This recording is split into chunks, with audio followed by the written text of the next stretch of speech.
వ్లాగ్స్కి స్వాగతం. ఈరోజు మన ఫ్యామిలీ మెంబర్స్తో నేను షేర్ చేసుకోబోయే రెసిపీ వచ్చేసి గులాబ్ జామ్ కేక్ అండి. చేయడం చాలా ఈజీ, చాలా చాలా టేస్టీగా ఉంటుంది. ఎలా చేసేలా చూసేద్దాం, చక్కగా చేసేద్దాం. ముందుగా ఒక బౌల్లో అయితే తీసుకుని అందులో ఏ బ్రాండెడ్ అయినా సరే మనం గులాబ్ జామ్ మిక్చర్ అయితే తీసుకుందాం. 1.5 కప్పు గులాబ్ జామ్ మిక్చర్ అయితే తీసుకుందాం అండి. ఒక ప్యాకెట్ కంప్లీట్గా సరిపోతుంది. మీరు ఒకవేళ ఏదైనా బౌల్ తీసుకుంటే కనుక ఆ మెజర్మెంట్స్ని ఫాలో అవ్వండి. నేనైతే మెజరింగ్ కప్తో చేస్తున్న వలన 1.5 కప్ అయితే తీసుకున్నాను. అంటే కొంచెం ఎక్కువ క్వాంటిటీ అయితే పిల్లలు ఇష్టంగా తింటారని చెప్పేసి చేయడం అయితే జరిగింది. చూసారా, 1.5 కప్పు తీసుకున్నాను గులాబ్ జామ్ మిక్చర్ అయితే. అందులోని 1/2 కప్పు ఉప్మా నూక అయితే వేసుకున్నాను. దీన్ని సూజీ రవ్వ కూడా అంటారు కదా. అలాగే 3/4 కప్పు షుగర్ని మిక్సీ పట్టేసి పౌడర్ని మాత్రం వేసుకుంటున్నానండి. వేసేసుకుని అందులోని ఒక 1/2 స్పూను యాలకుల పొడి కూడా యాడ్ చేసుకుంటున్నాను. అందులోని 1 స్పూను బేకింగ్ పౌడర్ వేసుకుంటున్నానండి. వీటన్నిటినీ వేసేసుకుని ఒకసారి విస్కర్తో అయితే మిక్స్ చేసుకుందాం. మీలో ఎవరైనా కొత్తగా వ్యూ చేస్తుంటే లైక్ చేయండి, షేర్ చేయండి, సబ్స్క్రైబ్ చేసుకోండి, పక్కనే ఉన్న బెల్ ఐకాన్ నొక్కండి. ఇది మన ఓన్ రెసిపీ కాదండి, నేను కూడా ఒక ఛానల్లో చూసి ట్రై చేస్తున్నాను. ఎలా కుదిరిందో చూపిస్తాను, చూసేయండి.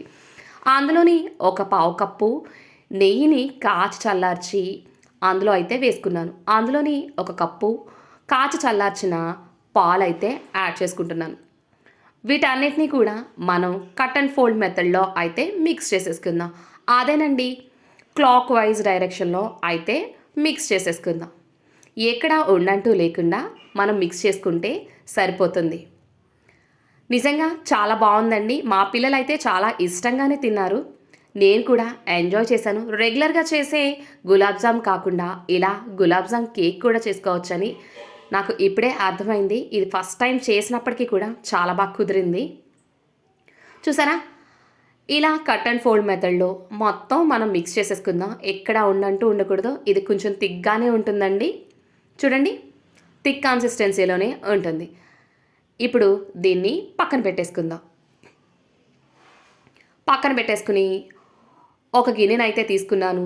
అందులోని 1 స్పూను ఆయిల్ అయితే యాడ్ చేసుకుంటున్నానండి. ఆయిల్ యాడ్ చేసుకుని దాన్ని ఈవెన్గా స్ప్రెడ్ చేసేసుకుందాము. చూడండి, నేను చూపిస్తున్నట్టే చేయండి. మౌల్డ్ ఎప్పుడు కూడా కొంచెం దలసరిగా ఉండేది తీసుకోండి. అదేనండి, మనం తీసుకున్న ఏ గిన్నె అయినా సరే అడుగు మందంగా ఉండి తీసుకుంటే కనుక మన కేక్ చక్కగా వచ్చేస్తుంది. అందులోని ఒక 1/2 స్పూన్ మైదా వేసుకుని దాన్ని కూడా ఈవెన్గా స్ప్రెడ్ చేసేసుకుందాం. చూడండి, ఇలా స్ప్రెడ్ చేసేసుకుని ఇందులోని మనం ముందుగా తయారు చేసి పెట్టుకున్న గులాబ్ జామ్ మిక్స్చర్ని అయితే వేసేసుకుందాం. ఇలా మొత్తం మన గులాబ్ జామ్ మిక్స్చర్ని అయితే వేసేసిన తర్వాత 1-2 సార్లు దాన్ని ట్యాప్ చేద్దామండి. అలా చేయడం వల్ల ఏదైనా ఎయిర్ బబుల్స్ ఉంటే కనుక పోతాయి. కేక్ కూడా ఈవెన్గా స్ప్రెడ్ అవుతుంది.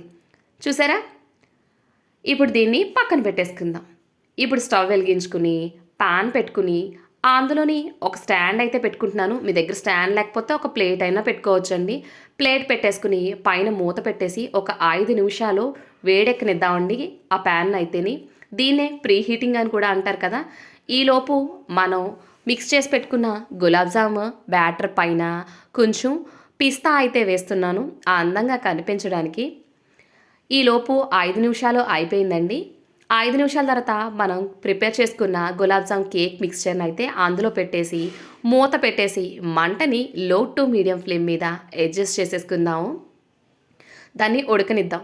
ఈలోపే మన సాస్ పాన్ అయితే తీసుకుని అందులో 1/2 కప్పు పంచదార, 1 కప్పు నీళ్లు పోసేసుకుని మనం స్టవ్ మీద పెట్టేసుకుందామండి. మనకి షుగర్ సిరప్ కావాలి కాబట్టి దానికోసం ఈ పాకాన్ని అయితే ప్రిపేర్ చేస్తున్నాను. దీన్ని సిరం అని కూడా అంటూ ఉంటారు కదా. మనకి పంచదార మెల్ట్ అయితే సరిపోతుందండి. చూసారా, పంచదార మెల్ట్ అయిపోయింది కదా.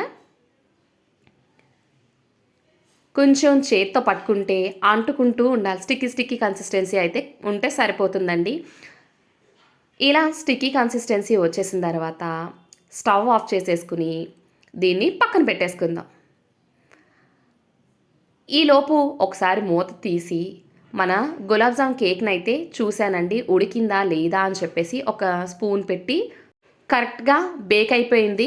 దీనికి 30 మినిట్స్ టైం పట్టిందండి, అరగంట సమయం. స్టవ్ ఆఫ్ చేసేసుకుని పక్కకు దించేసుకుని దీన్ని పూర్తిగా చల్లారనిద్దాం.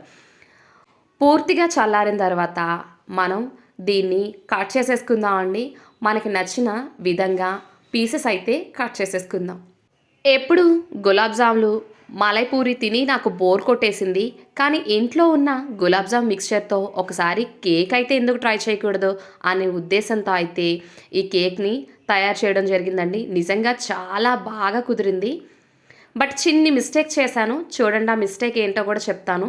చుట్టూ ఎడ్జెస్ని కూడా ఒకసారి మనం కట్ చేసేసుకుందామండి. దీన్ని ఇప్పుడు డీమౌల్డ్ అయితే చేసుకుందాము. డీమౌల్డ్ అయితే చేసేసుకుని పైన ఒకసారి ట్యాప్ చేయండి. ఇలా చేయడం వల్ల కేక్ ఈజీగా ఊడొచ్చేస్తుంది. చూసారా, నేను చేసిన మిస్టేక్ ఇదేనండి. అడుగు కొంచెం మందంగా ఉండే గిన్నె తీసుకోలేకపోయాను. దానివల్ల కేక్ అయితే కొద్దిగా కలర్ చేంజ్ అవ్వడం అయితే జరిగింది. ఇదేనండి నేను చేసిన మిస్టేక్. దీనిపైన ఇందాక మనం తయారు చేసి పెట్టుకున్న షుగర్ సిరప్ని అయితే యాడ్ చేసేసుకుందాము. మనం ఎంత సిరప్ వేసినా సరే చక్కగా పీల్చుకుంటుందండి. చాలా బాగుంది కేక్ అయితేనే. ఇది ఫస్ట్ టైమే చేశాను, బట్ చాలా చాలా బాగా కుదిరింది. మా పిల్లలిద్దరూ కూడా చాలా ఎమ్మీగా ఉంది, మళ్ళీ మళ్ళీ కావాలని తీసుకుని వెళ్ళారు. మా చిన్నబాబు అయితే స్కూల్కి కూడా తీసుకెళ్ళాడండి, వాళ్ళ ఫ్రెండ్స్కి చాలా బాగా నచ్చిందంట. ఈ పైన లైట్గా కలర్ చేంజ్ అయిన పార్ట్ మాత్రం నేను కట్ చేసేసి తీసుకోవడం అయితే జరిగింది. మిగతా కేక్ అంతా కూడా చాలా టేస్టీగా అయితే ఉండడం జరిగిందండి. చూడండి, మొత్తం సిరప్ అంతా కూడా బాగా అబ్జర్వ్ చేసేసుకుంది. మీకు చూస్తూనే అర్థమైపోతుంది కదండి.